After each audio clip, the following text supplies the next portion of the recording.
இந்த கிழங்கு செடி வந்துட்டு எங்களுக்கு விவரம் தெரிஞ்சதுலேருந்து நாங்கள் சின்ன பிள்ளையா இருக்கிறதுலேருந்தே எங்கள் வீட்டில் வந்து இருக்குது.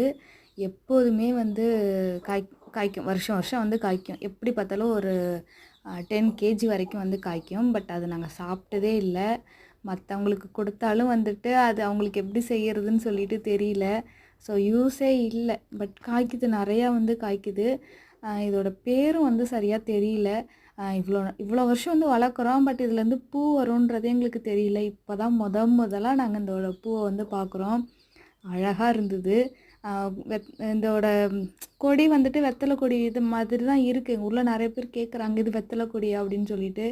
இல்லை, இதோட பேரும் தெரியல, இது எப்படி சாப்பிட்றதுன்னு தெரியல. ஸோ தெரிஞ்சவங்க வந்துட்டு கண்டிப்பாக வந்துட்டு கமெண்ட் பண்ணுங்கள், இது எப்படி சாப்பிட்டா வந்து நல்லா இருக்குன்னு வந்து சொல்லுங்கள். இதோட பேரும் வந்து சொல்லிட்டு போங்க. கண்டிப்பாக வந்து எங்களுக்கு வந்து யூஸ்ஃபுல்லாக இருக்கும். Okay, thank you.